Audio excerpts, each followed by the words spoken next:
যুক্তরাষ্ট্রের নভেম্বরের প্রেসিডেন্ট নির্বাচনে রিপাবলিকান পার্টির মনোনয়ন আগেই নিশ্চিত করেছেন ডোনাল্ড ট্রাম্প। স্থানীয় সময় বৃহস্পতিবার ডেমোক্রেটিক পার্টির জাতীয় সম্মেলনে কমলা হ্যারিসের হাতে আনুষ্ঠানিকভাবে তুলে দেওয়া হয়েছে দলীয় মনোনয়ন। নির্বাচনের বাকি 10 সপ্তাহ। শুক্রবার থেকে বিজয় ছিনিয়ে আনার চূড়ান্ত লড়াইয়ে নামলেন ট্রাম্প ও কমলা। মাত্র এক মাসের মধ্যে রেকর্ড পরিমাণ $50 কোটি নির্বাচনী তহবিল সংগ্রহ করেছেন কমলা হ্যারিস। এসব কারণে বর্তমানে তিনি বেশ ফুরফুরে মেজাজে রয়েছেন। তবে দলের নেতারা সতর্ক করে বলেছেন, পাল্টা ঝড়ে এখনও নির্বাচনী প্রচারণার মোড় ঘুরিয়ে দিতে পারে। এর মধ্যে রয়েছে ইসরায়েল হামাস যুদ্ধ নিয়ে মার্কিন নীতির বিরুদ্ধে দেশটিতে চলা বিক্ষোভ।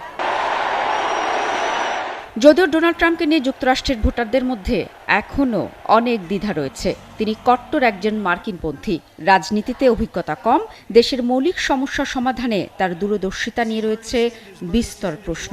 তারপরও রিপাবলিকান শিবিরে তিনি এই মুহূর্তে সবচেয়ে প্রভাবশালী নেতা। ক্যালিফোর্নিয়ার 59 বছর বয়সী রাজনীতিক কমলা জরিপে সামান্য গিয়েছেন। একসময় জরিপগুলিতে দেখা যায় বাইডেনের বিপরীতে জয় পেতে যাচ্ছেন ট্রাম্প। পরে কমলাকে সমর্থন দিয়ে আকস্মিকভাবে নির্বাচন থেকে সরে দাঁড়ান বাইডেন। এরপর জরিপের ফল পাল্টে দিতে থাকেন তিনি।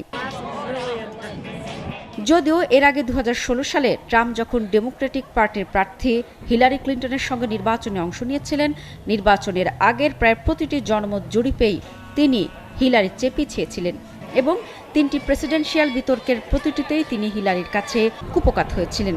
এরপরও দেখা গেল মোট ভোটে ট্রাম্পের চেয়ে এগিয়ে থাকলেও প্রাপ্ত ইলেকটোরাল কলেজের হিসেবের জেরে হিলারি পরাজিত হলেন।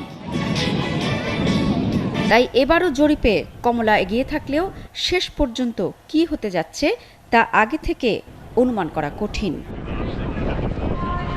শারমিন শ্রাবণী, 71।